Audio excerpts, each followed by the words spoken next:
So guys आज की इस वीडियो में हम कंस्ट्रेंट के बारे में पढ़ेंगे कि कंस्ट्रेंट क्या होते हैं, हम इन्हें कैसे इस्तेमाल करते हैं, हम इन्हें क्यों इस्तेमाल करते हैं।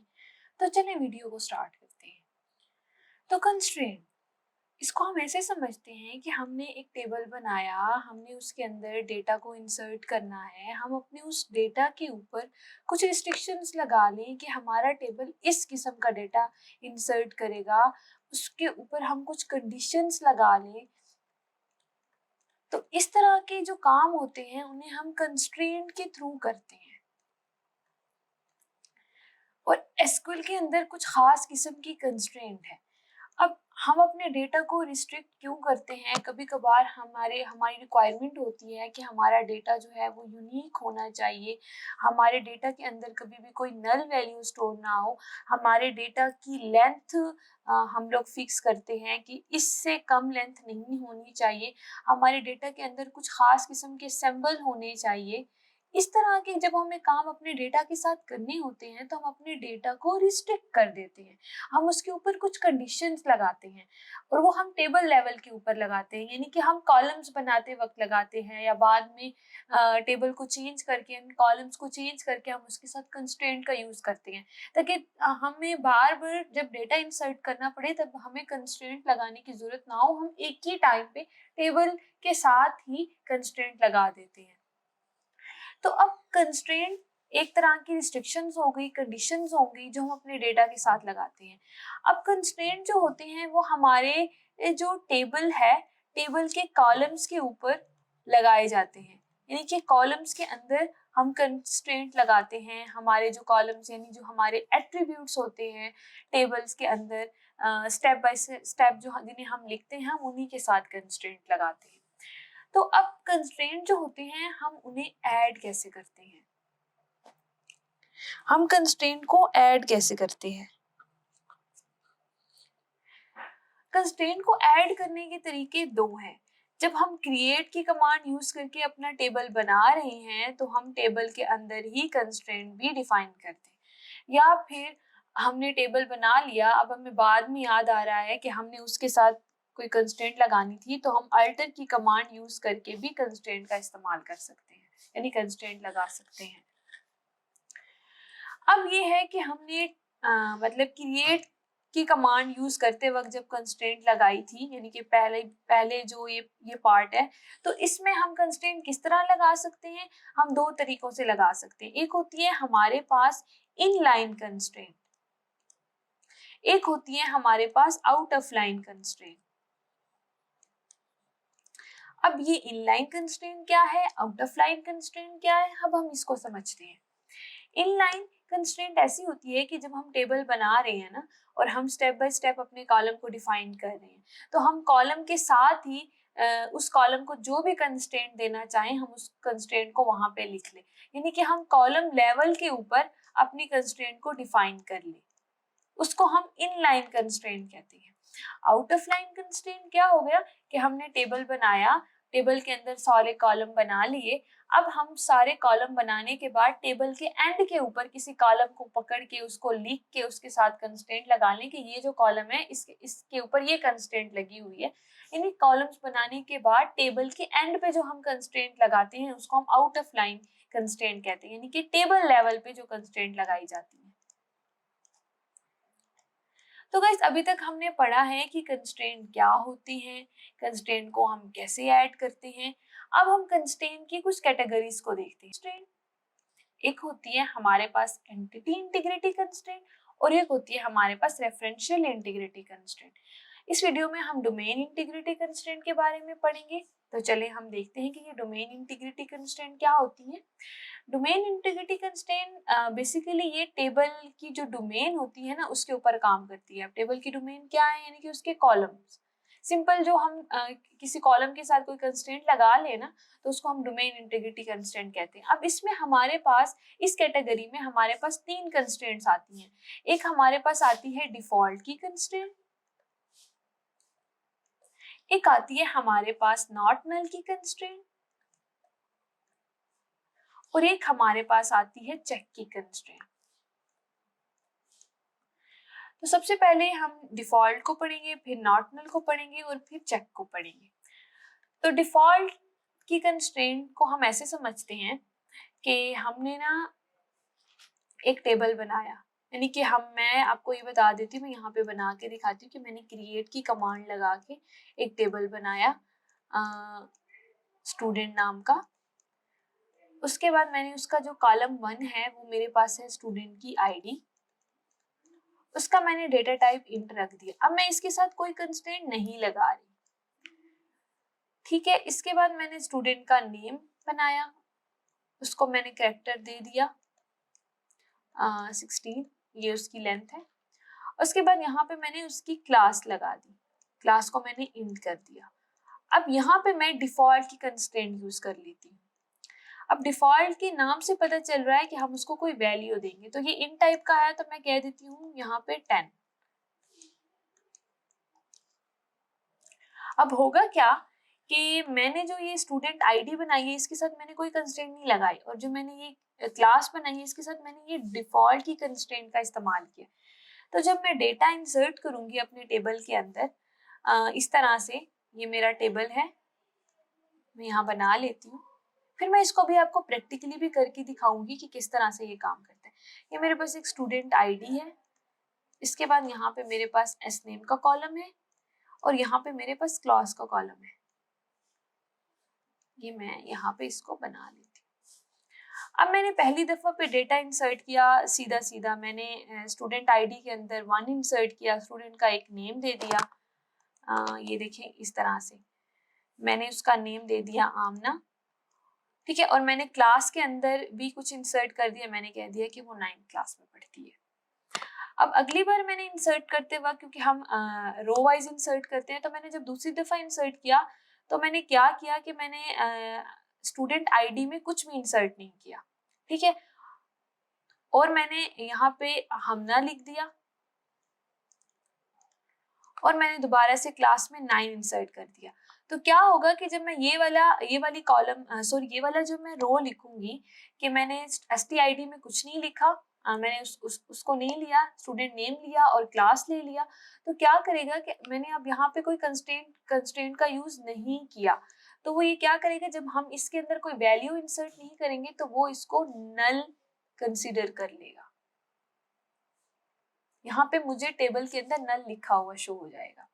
लेकिन अगर मैंने देखिए यहाँ क्लास के साथ जो है ना, मैंने डिफॉल्ट की कंस्ट्रेंट यूज करके उसको वैल्यू दी है 10, तो अब मैं एक और रो इंसर्ट करूंगी जिसमें मैं दोबारा स्टूडेंट आईडी में कुछ नहीं दूंगी। मैंने एक स्टूडेंट का नेम दे दिया, यहाँ पे हफ्सा दे दिया, ठीक है।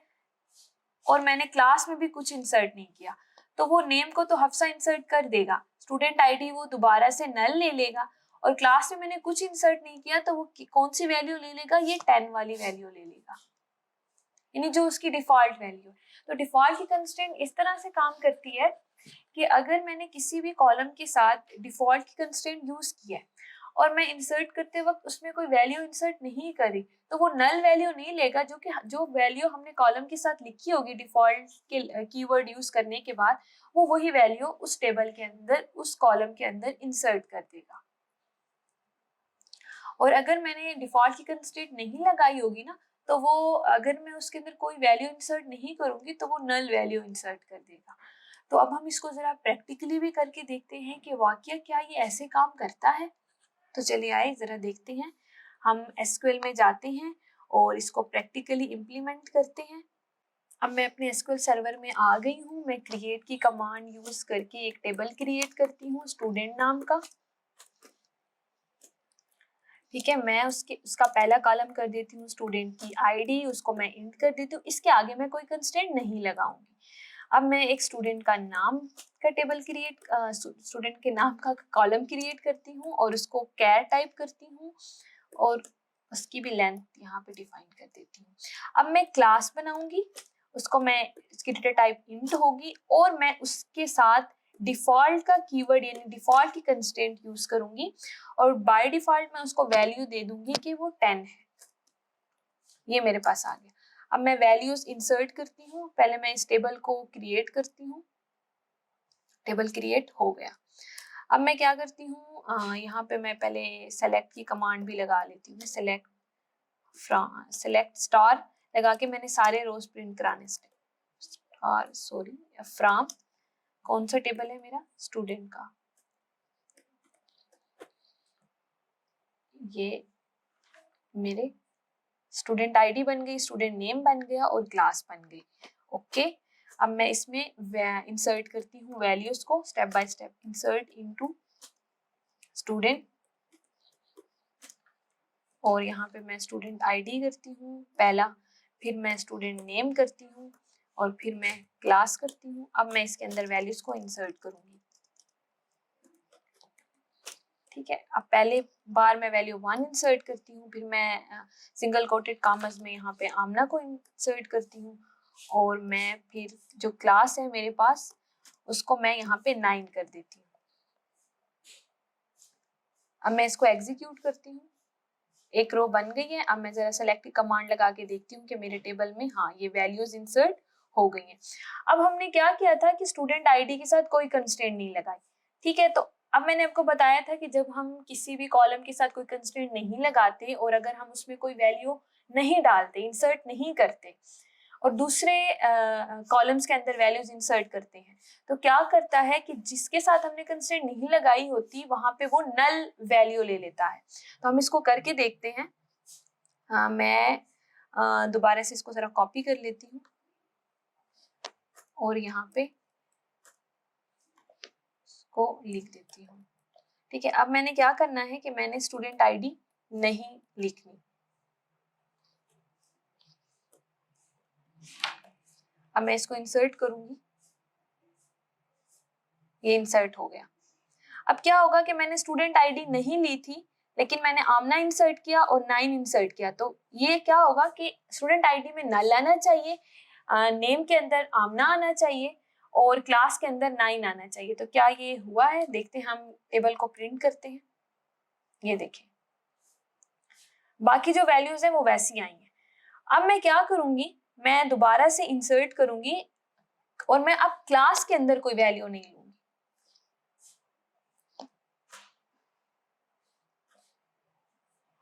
इसको मैं थोड़ा सा नीचे कर लेती हूँ। अब मैं क्लास के अंदर कोई वैल्यू नहीं लूंगी यहाँ पे।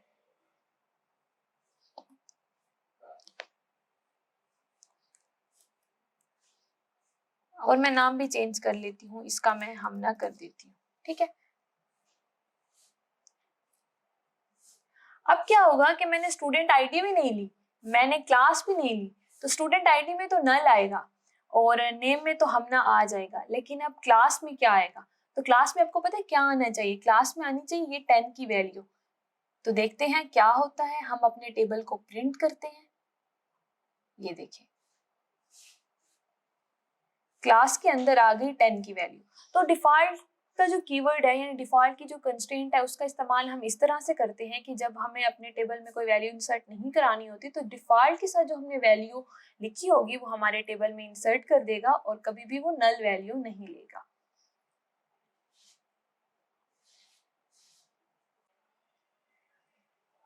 सो गाइस, इस तरह से हमने अभी डिफॉल्ट की कंस्ट्रेंट का बेसिक पढ़ लिया। अब डिफॉल्ट की कंस्ट्रेंट में ये भी होता है कि अगर हमने कंस्ट्रेंट को अल्टर की कमांड यूज करके ऐड करना हो बाद में, या फिर अब वो जो हमने कंस्ट्रेंट बनाई हो हमने उसको ड्रॉप करना हो, खत्म करना हो, तो हम ये दोनों भी करके देखते हैं। अब जैसे कि मैंने ना वो टेबल बनाया था स्टूडेंट का। ठीक है, अब उसमें जो मैंने सिर्फ क्लास के साथ जो है ना वो कंस्ट्रेंट लगाई थी, लेकिन अब मैं स्टूडेंट आईडी के साथ नहीं लगाई। तो अब मैं स्टूडेंट आईडी के साथ टेबल बनाने के बाद कंस्ट्रेंट लगाऊंगी और फिर दोबारा मैं इसी स्टूडेंट आईडी की कंस्ट्रेंट को यानी ड्रॉप खत्म करके भी दिखाऊंगी। तो चले हम एसक्यूएल में इसको करके देखते हैं। सो गाइज, मैं अपने एसक्यूएल सर्वर में वापस आ गई हूँ। ये मेरा टेबल बना हुआ है, मैं एक दफा इसको देख लेती हूँ। ये इसके अंदर ये वैल्यूज इंसर्ट है। अब इस टेबल में क्या है कि स्टूडेंट आईडी के साथ कोई कंस्ट्रेंट नहीं लगी हुई, तो मैं इसके साथ भी डिफॉल्ट की कंस्ट्रेंट लगाना चाहती हूँ। तो मैं क्या करूंगी, मैं यहाँ पे क्योंकि मैंने टेबल में चेंज करना है तो मैंने आपको पहले ही बढ़ाया था कि हम अल्टर की कमांड यूज करके अल्टर टेबल लिख के टेबल का नाम लिखते हैं अब मैंने क्या करना है, मैंने एक कंस्ट्रेंट ऐड करनी है, तो मैं ऐड का कीवर्ड यूज करके कंस्ट्रेंट लिखूंगी यहाँ पे, ऐड कंस्ट्रेंट, और कंस्ट्रेंट का कोई नाम दे दूंगी, मैं इसको स्टूडेंट आईडी ही कह देती हूँ।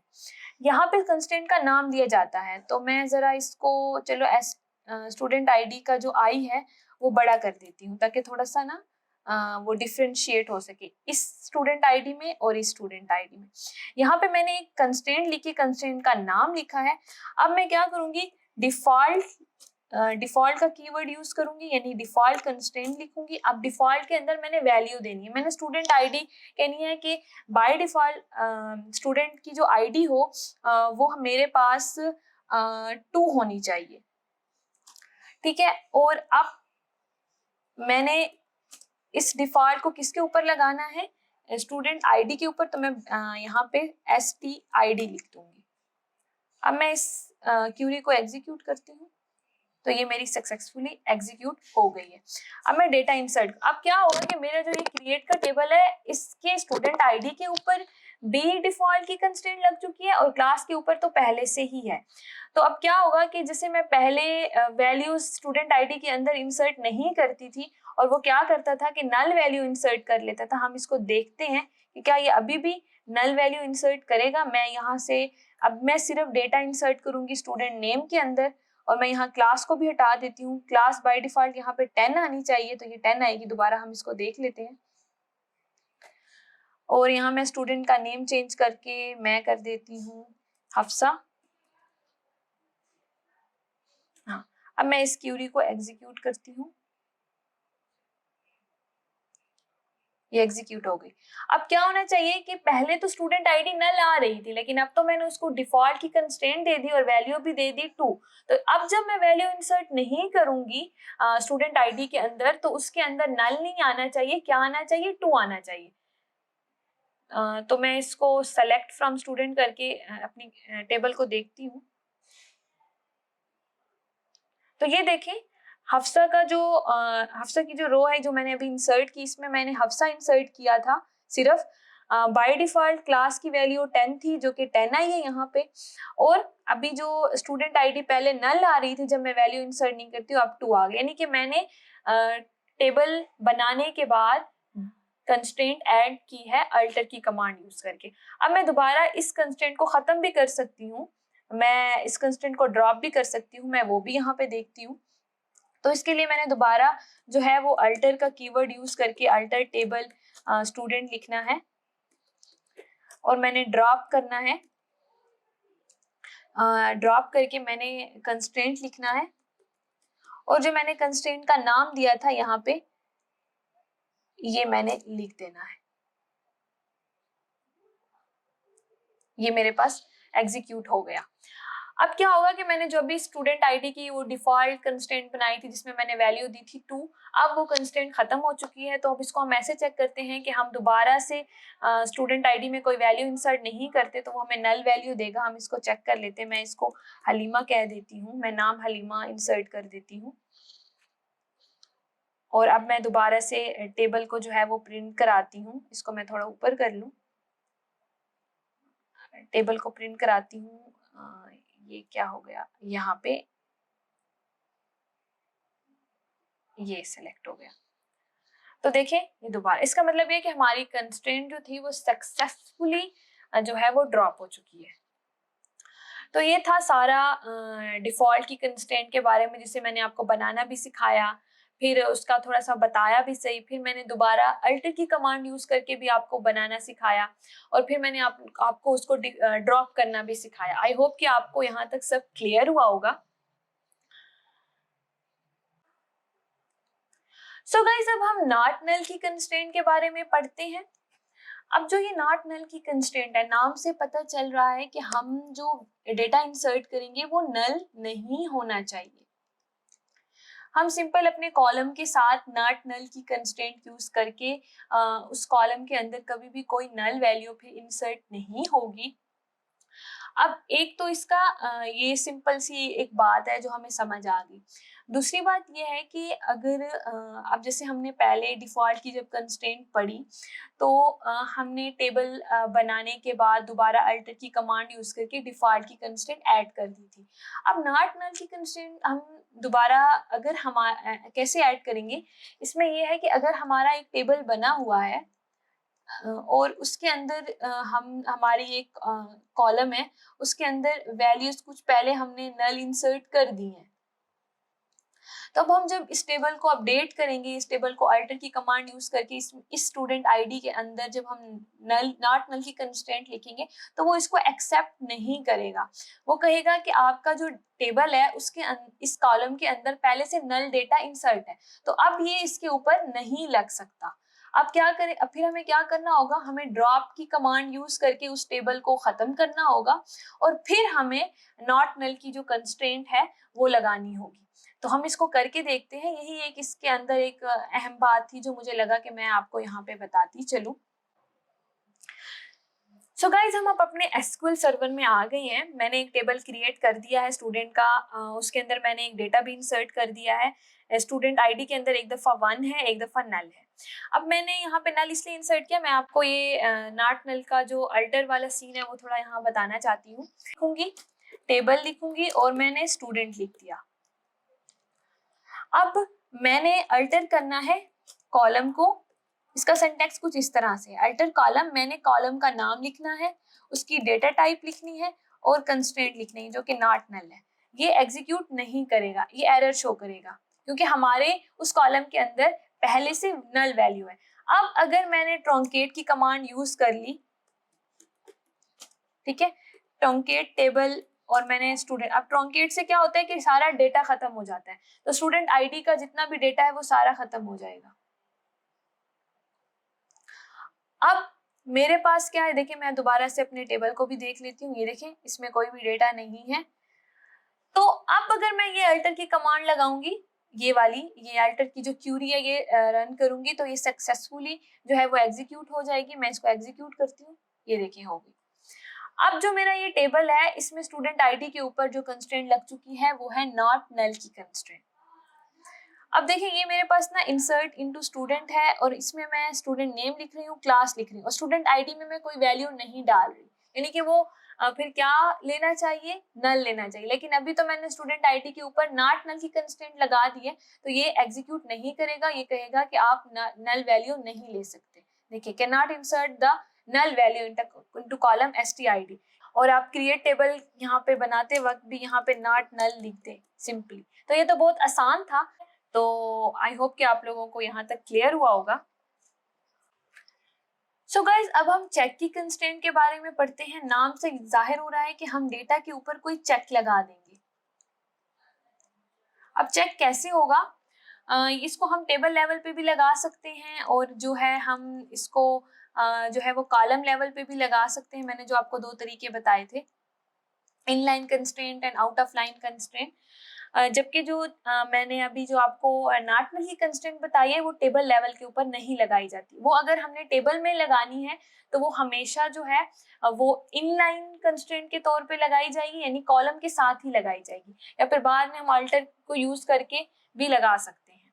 तो जो चेक की कंस्ट्रेंट है वो टेबल लेवल और कॉलम लेवल दोनों पे लगाई जाती है। अब चेक की कंस्ट्रेंट हम कैसे लगाते हैं, हम जैसे कि मैंने ना स्टूडेंट आईडी के साथ कोई चेक लगाना है कि जो स्टूडेंट की जो आईडी है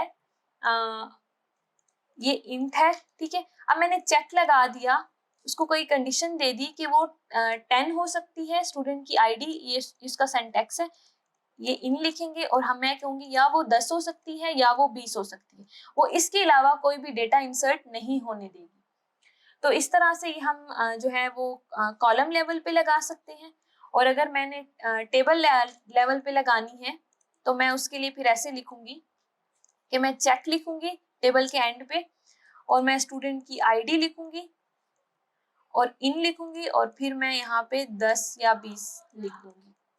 अब मैं इसको एसक्यूएल के अंदर करके देखती हूँ। गाइस, मैं अपने एसक्यूएल सर्वर में वापस आ गई हूँ। मैंने एक टेबल क्रिएट करना है, मैंने स्टूडेंट आईडी के साथ चेक लगाना है, तो मैं स्टूडेंट आईडी इंट, इसके बाद मैं यहाँ पे चेक की कंस्ट्रेंट यूज करूंगी उसके बाद ब्रैकेट ओपन करूंगी, मैं जिसके ऊपर मैंने चेक लगाने स्टूडेंट आईडी, फिर मैं इन लगाऊंगी। और अब मैं चाहती हूँ कि ये जो स्टूडेंट आईडी हो या ये 10 हो या ये 20 हो, यानी ये 10 वैल्यू इंसर्ट करे या 20 वैल्यू इंसर्ट करे। तो क्या अब मैं इस टेबल को क्रिएट करती हूँ। यहाँ पे मैंने एक और ब्रैकेट लगानी थी। अब मैं इस टेबल को क्रिएट करती हूँ, ये क्रिएट हो गया। अब मैं इसमें ये जो इंसर्ट की जो क्यूरी है जिसमें मैंने स्टूडेंट आईडी के अंदर 10 इंसर्ट किया है, तो ये क्यूरी इंसर्ट करती हूँ। देखें ये इंसर्ट हो गई। और अब मैं जरा अपने टेबल को भी देखती हूँ, ये आ गया। अब मैं 20 इंसर्ट करती हूँ, नाम मैं चेंज कर देती हूँ, लाइबा कर देती हूँ, और मैं दोबारा इंसर्ट करती हूँ, ये इंसर्ट हो गई। अब या तो वो 10 लेगा या तो 20, तो 10 तो और 20 तो मैंने दिया तो उसने एक्सेप्ट कर लिया। अब जरा मैं कोई और नंबर में 30 देती हूँ, तो 30 वो नहीं करेगा, स्टूडेंट आईडी में 30 नहीं आ सकता। तो हम देखते हैं क्या हमारी कंस्ट्रेंट काम कर रही है। देखें हमें एक एरर शो हुआ, the insert statement conflicted with the check constraint. तो इसका मतलब या तो हम 10 इंसर्ट कर सकते हैं या तो हम 20 इंसर्ट कर सकते हैं। तो इस तरह से हम ये चेक की कंस्ट्रेंट लगाते हैं। अगर हमने कोई फिक्स वैल्यू इंसर्ट करनी होती है, इसको हम लेंथ के लिए भी यूज कर सकते हैं कि हमारा जो डेटा है वो इतनी लेंथ का हो। जैसे पासवर्ड में हम लगाते हैं कि हमारे 8 से ज्यादा हो या 8 हो बट 8 से कम ना हो, तो यहाँ पे हम वो चेक की कंस्ट्रेंट लगा सकते हैं। अच्छा, तो अभी मैंने आपको ये जो मैंने चेक की कंस्ट्रेंट लगाई है ये मैंने कॉलम लेवल पे लगाई है। अब इसको हम टेबल लेवल पे लगा के देखते हैं। तो पहले जरा मैं टेबल को जरा खत्म कर दूं, ड्रॉप कर देती हूँ। ठीक है, अब ये जो सारी जो ये चेक की कंस्ट्रेंट थी इसको मैं यहाँ पे टेबल लेवल पे भी लगा सकती हूँ। अब मैं दोबारा से इसको एग्जीक्यूट करती हूँ, मेरा टेबल सक्सेसफुली बन गया। अब जरा मैं यहाँ पे दोबारा से 10 लिख लेती हूँ, नाम मैं चेंज कर लेती हूँ, अक्सा कर देती हूँ, और ये मैं इंसर्ट करती हूँ। तो देखें ये मैंने टेबल प्रिंट की, ये आराम से मेरी कंस्ट्रेंट चल गया। मैं जरा कोई गलत डेटा इंसर्ट करके देखती हूँ लाइक 30, तो ये नहीं इंसर्ट करेगा, हमें एरर शो करेगा। तो देखेंगे इसने मुझे एरर शो कर दिया। तो गाइज आई होप कि आप लोगों को क्लियर हुआ होगा और अच्छे से समझ आई होगी सारी कंस्ट्रेंट की। मैंने पूरी कोशिश की कि आपको डिटेल में सारा सही सही समझाऊं।